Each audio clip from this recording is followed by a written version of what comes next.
Hola, bienvenidos a Somos Bit. Qué bueno que nuevamente están hoy aquí con nosotros porque les traemos un tema súper importante. De verdad que es un tema del cual debemos estar todos atentos, debemos estar alertas. Vamos a estar hablando de las cardiopatías congénitas. ¿Eso qué traduce? Como esas enfermedades del corazón con la que vienen los niños, ¿cierto? A veces esas cardiopatías se pueden detectar en las primeras ecografías en el embarazo y por eso vamos hoy a estar aquí aprendiendo de este tema tan importante. En la Clínica Cardiovit somos pioneros y especialistas, tenemos una gran tradición y conocimiento en estas cardiopatías y hoy, por ejemplo, tenemos niños cardiópatas que los operaron recién naciditos, o sea, recién es que salen de la cirugía o de la cesárea y de una entran a cirugía cardiovascular y estos niños hoy son adultos. Entonces, imagínense todo el trasegar y toda esa experiencia acumulada que tenemos y es para el servicio de ustedes, es para el bienestar, para que las mamás detecten a tiempo una cardiopatía para que pueda tener un final feliz. Entonces, ya haciéndoles el preámbulo de este tema, les voy a presentar a la especialista que tenemos hoy. Es la doctora Mónica Guzmán. Ella es cardióloga pediatra de nuestra Clínica Cardiovit y conoce bastante de este tema de las cardiopatías congénitas. Así que, doctora, bienvenida a Somos Bit. Muchas gracias. Bueno, ¿cuáles son las cardiopatías congénitas? Contándole pues a nuestros televidentes, pues yo no sé si lo dije bien, creo que así lo explico. Perfecto. Gracias. Bueno, hablamos de una cardiopatía congénita cuando nos enfrentamos a un corazón que en la etapa de embriogénesis, o sea, cuando está dentro del útero materno, por algún motivo, algunas veces mutaciones espontáneas, o sea, no hay ningún motivo, simplemente así pasó, y algunos niños por enfermedades predisponentes de la madre, de la familia, la herencia, hacen que el corazón se desarrolle de una manera anormal, faltándole alguna partecita, teniendo un hueco en un tabique, teniendo alguna conexión diferente. A eso llamamos cardiopatías congénitas. ¿Cuáles son las más comunes? Bueno, afortunadamente las cardiopatías congénitas no son frecuentes, o sea, son una en cada 100 pacientes y las, digamos, críticas como tal de ese gran grupo son el 30%, o sea que uno casi que podría decir que las críticas que amenazan la vida de los bebés son una en 1000, pero cardiopatías más o menos una en cada 100. Las más frecuentes son aquellas que tienen como defectos en la aceptación, o sea, cuando mis ventrículos se forman y se van a separar en derecho e izquierdo, ocurre que la pared que separa lo derecho y lo izquierdo se forma parcialmente y deja como huequitos o porosidades. Esas son como las más frecuentes, que se llaman comunicación interventricular, o si es arriba en las aurículas, comunicación interauricular, o algunos tubitos que cuando nacemos y necesitamos para estar bien dentro del feto de la mamá, no se cierran al nacer, que se llama el ductus arterioso, que es como un tubito que conecta la aorta con la arteria pulmonar. Digamos que uno ahí en ese grupo podría abarcar gran parte de las cardiopatías, afortunadamente, porque esa nos da tiempo de diagnosticarlas, operarlas y el pronóstico a largo plazo es fantástico. O sea, son niños que deberían crecer perfectos, normales igual a cualquier otro bebé. Bueno, mencionabas que hay unas que simplemente son así, ¿cierto? Pero hay otras que, digamos, se forman por algo en especial durante el embarazo, algún comportamiento, alguna sustancia. Sí, cuando la mamita tiene, por ejemplo, consumo de drogas, cigarrillo, consumo de alcohol, sabemos que todos esos factores maternos, sociales, digamos así, o medioambientales, afectan el desarrollo del bebé. No solamente son bebés con menor crecimiento, que se llama retardo en el crecimiento intrauterino, sino que también son bebés que pueden tener predisposición a enfermedades del cerebro, del pulmón, del tracto gastrointestinal y obviamente del corazoncito. Entonces hay muchos factores ahí que digamos que podríamos controlar con un buen cuidado durante la etapa materna, porque hay factores que no podemos controlar. Si mi mamita es epiléptica, si mi mamita sufre la tiroides, pues son factores que sabemos que pueden ser un riesgo para el bebé, pero pues son factores que podemos controlar durante el embarazo, pero no desaparecer, a diferencia de los anteriores. Digamos que ahí son un gran grupo de pacientes, pero tenemos familias que son perfectamente sanas, que se cuidaron perfecto todo el embarazo y que lamentablemente nace un bebé cardiópata. Esas son lo que llamamos mutaciones espontáneas. Esas pacienticos simplemente, como diríamos nosotros los paisas, Dios quiso que fuera así, pero no hay un factor predisponente que lo lleve a eso. Simplemente fue una familia que tiene que aprender un camino diferente con un cardiópata en casa. Correcto. Doctora, digamos, cuando estas familias tienen un bebé cardiópata, ¿qué probabilidad hay de que los siguientes hijos sean cardiópatas? Bueno, cuando tengo un hermano cardiópata, o sea, un hijo cardiópata, la probabilidad de que mi hermanito o mi otro hijo sea cardiópata es cercana al 10%. O sea, yo diría que si tengo 10 embarazos, uno debería ser cardiópata también. Cuando mi mamá es la cardiópata, o sea, mi mamá es la cardiópata y tuvo un hijo, la herencia más o menos es del 6%. Y cuando el papá es el cardiópata, la herencia es más baja, más o menos 2%. Pero si ya hay un cardiópata cercano, ya uno debe estar pensando en que ese hijo hay que hacerle rastreo temprano para detección precoz. Bueno, entonces hay datos importantes. Las mamás también, antes de quedar en embarazo, evaluar su estado de salud, ¿cierto? Y obviamente evitar el consumo de todas estas sustancias tan desastrosas para los bebés. Bueno, doctora, yo mencionaba que se puede diagnosticar intrauterino. Cuéntenos sobre eso, por favor. Perfecto, aquí en Medellín, perdón, aquí en Medellín tenemos varios centros, yo creo que grandes habrán 3, que son centros de fetólogos o de ginecobstetras entrenados en vida fetal. Ellos están haciendo un trabajo muy lindo en donde realmente la cardiopatía la diagnostican casi igual a la cardiopatía que nosotros corroboramos al momento de nacer. O sea, ellos más o menos en la semana 13 de gestación empiezan a buscarse algún síndrome, pacientes portadores de Down, pacientes portadores de Turner, y ya con eso van generando como alertas, digámoslo así, de seguimiento. Y más o menos entre la semana 18 y la semana 24 se puede empezar a mirar el corazón como tal. Y ahí generalmente se puede detectar, en manos entrenadas se puede detectar muchas cardiopatías. Está claro que hay cardiopatías que le llegan a uno a las mamitas y le dicen, me hice 50 ecos fetales y nunca me lo dijeron. Y es verdad. Hay cardiopatías que lamentablemente en la vida fetal hay tubitos, digámoslo así, o tubuladuras venosas, arteriales, que deben existir para estar vivos el feto y que pueden opacar algunas otras estructuras, como por ejemplo la coartación de aorta. Entonces, hacer un diagnóstico fetal de coartación de aorta es complejo, porque tiene que tener uno o muchas herramientas o mucha experticia, pero aún así en manos de las más expertos esto puede pasar, que se nos pasen. Por eso cuando tiene como una sospecha, ¿cuál es la indicación? Diagnóstico temprano en la etapa neonatal. O sea, este niño nace y debería verlo un cardiólogo y hacer una ecofetal, porque si es cierto que es una ayuda diagnóstica supremamente importante, también en la vida fetal hay algunas cositas que se podrían pasar por simplemente la vida fetal que es diferente. Así que la recomendación sería, ante la sospecha, al nacer, un ecocardio temprana. Muy bien. Bueno, supongamos que no se identificó a tiempo la cardiopatía, el bebé nace, ¿cierto? Y empieza su desarrollo. ¿Qué señales de alerta podrían presentarse para que la familia sospechara de una cardiopatía? Bueno, digamos que uno lo puede dividir en las cardiopatías críticas que atentan la vida y cardiopatías no críticas. Las cardiopatías críticas, digámoslo así, cantan muy rápido.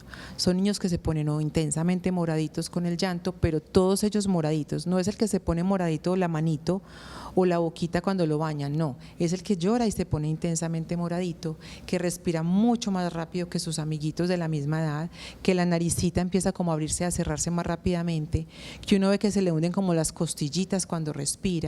Esos pacienticos, digamos que son de alerta, son pacientes que algo está pasando y simplemente están tratando como de compensar para llegar a un feliz término. Y hay otro grupito grande que son los niños que ya cantan con choque cardiogénico. ¿Qué es eso?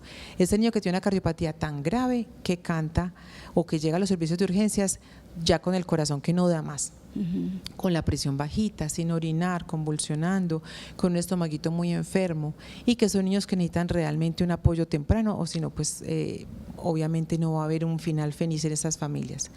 Digamos que es el grupo crítico. El grupo no crítico es un poquito más difícil, porque si no tiene el diagnóstico temprano, uno digamos que como papá, ¿qué puede ver? Que no crece igual que los amiguitos, que se tarda más tiempo en comer, que suda muchísimo cuando come, que la ganancia de peso va muy por atrás del percentil adecuado para su edad. Pero realmente el pediatra nos apoya mucho en esto, porque el pediatra es el que escucha las diferencias, no es que tiene un soplo, es que los pulsos no son los mismos, que son bajitos, y todo esto nos da como indicios de empezar estudios tempranos. Y entonces el pediatra lo remite a nosotros. cardiopatía pediátrica, pues Así cardiología es. pediátrica, perdón. Sí, porque el pediatra realmente en nuestra red de salud es como la primera persona, o sea, los médicos generales también nos apoyan, pero es mucho más el pediatra, y ahora hay grandes sistemas de pediatra canguro. Entonces los niños que salen de las clínicas, muchas veces los pediatras canguro tienen muy buen entrenamiento en cardiología y tempranamente no lo derivan. Entonces digamos que al menos en nuestra área en Antioquia uno puede decir tranquilamente que uno se siente confiado de su grupo de apoyo, su red externa, porque llegan generalmente muy bien manejaditos. Sí. Entonces ya uno aquí les da como, digamos que feliz término a las cardiopatías. Qué bueno, y es que además como lleva tanto tiempo el grupo especializado en todas estas cardiopatías congénitas aquí en la clínica Cardiovid, también pues ya toda la red hospitalaria sabe que estos pacientes aquí tienen muchas más probabilidades. Así es, y por aquí pasan, no sé, mes a mes, 3 o 4 futuros pediatras que van a ser nuestra red de apoyo en 1 año o 2 años, que van a ser los que van a ejercer como todo esto de forma extrahospitalaria. Entonces yo creo que también se van como con la idea de qué se debe hacer, qué tal vez no sea lo mejor, qué debe ser lo mejor, y bueno, y le ponen mucho empeño a hacerlo muy bien. Bueno, doctora, entonces una vez pues hemos detectado estos síntomas, ¿cómo se hace el diagnóstico de estas cardiopatías?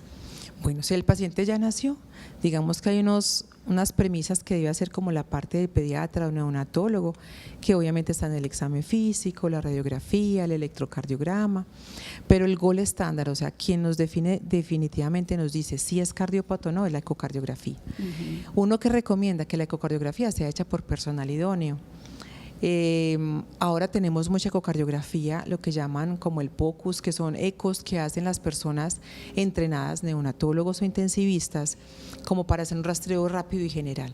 Pero ellos nos ayudan y dicen, yo veo esto raro, yo veo aquello como extraño, porque el diagnóstico anatómico sí sigue siendo nuestro, es del cardiólogo pediatra. La mayoría de los centros hospitalarios cuentan con cardiología pediátrica y con ecocardiografía temprana. Así que ese es el método diagnóstico de elección realmente para llegar a nosotros. Y este ecocardiograma que mencionas es especializado en pediatría, o sea, es diferente al de los adultos. Así es muy diferente al del adulto. Y aunque a veces como que se tiene la tendencia a pensar que sabemos de adultos, no.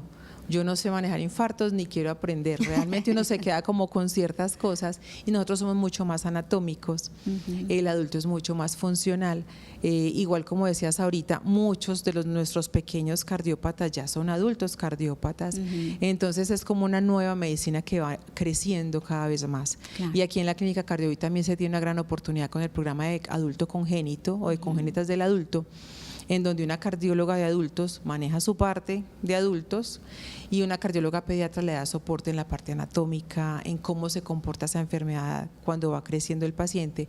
Entonces también digamos que son nuevas esferas y caminos que se van abriendo porque la sociedad sí lo necesita. Claro, imagínate, pues una persona de 40 años y lo ve también todavía la cardióloga pediatra, sí, o sea, es toda la vida y eso es lo bonito. Aquí Manuel, que es el paciente trasplantado más joven en Colombia, que lo trasplantamos aquí de 3 meses, bueno, yo no lo trasplanté, pero el equipo sí, de 3 meses de edad, este mes cumple 18 años y es muy bonito ver cómo se expresa él, cómo manifiesta su infancia aquí, los recuerdos bonitos que tiene, porque pues se vuelve el segundo hogar, pues básicamente. Total, de hecho es el primer hogar muchos años y después ya lo diríamos a la casa, pero realmente Emanuel es un ejemplo a seguir, o sea, es un niño con una familia supremamente juiciosa y entregada y bueno, sí, es más de la clínica que de la casa realmente. Sí, es cierto.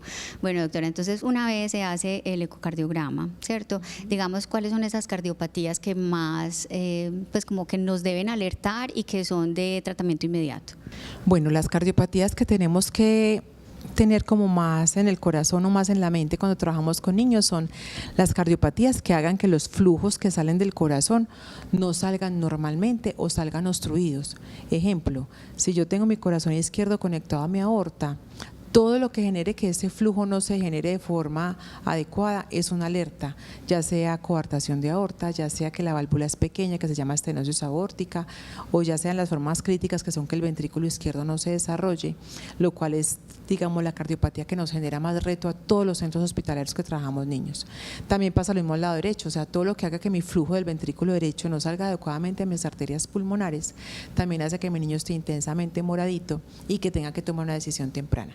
Entonces, todas las cardiopatías que obstruyan el flujo de salida de mis ventrículos son las más importantes, y dentro de estas cardiopatías las más temibles por nosotros como equipo médico son las cardiopatías donde los ventrículos no se desarrollaron, o sea, las cardiopatías univentriculares.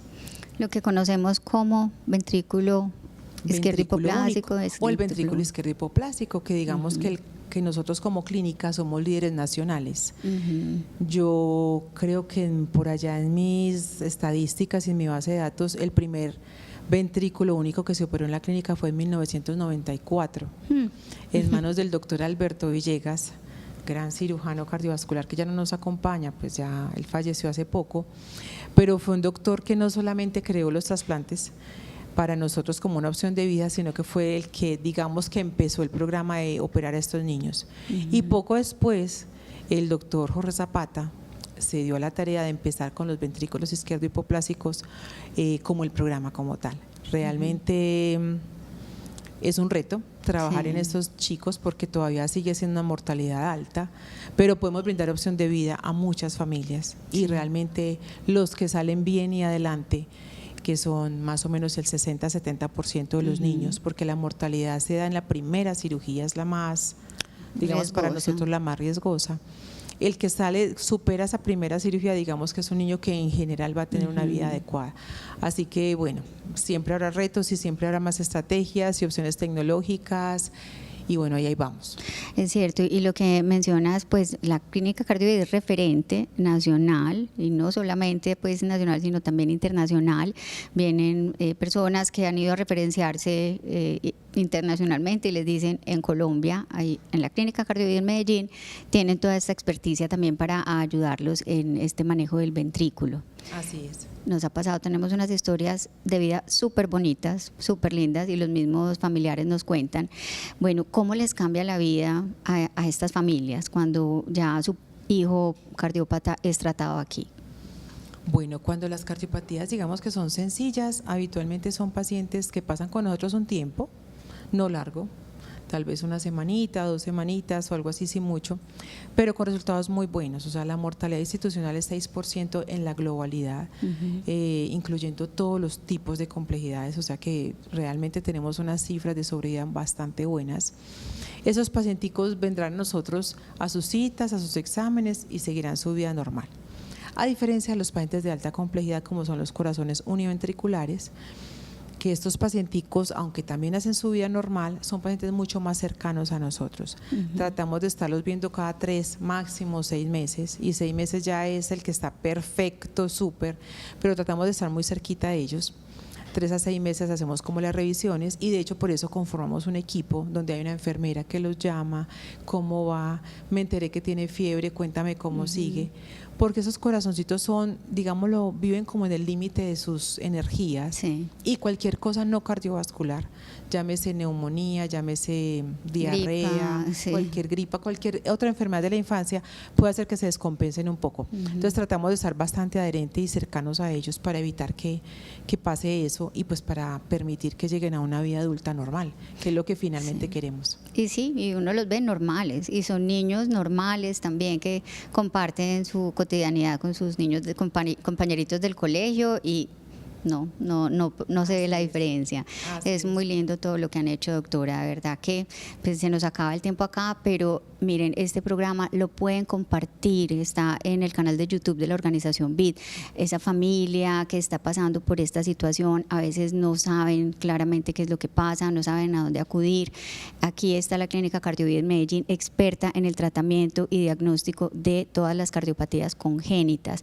Compartan esta información que de verdad es súper valiosa. La gente se va a veces a dar muchas vueltas por otras partes y llegan tarde. Entonces, qué bueno llegar a tiempo y para poder hacer algo mucho mejor. Felicitaciones, doctora, a todo el grupo.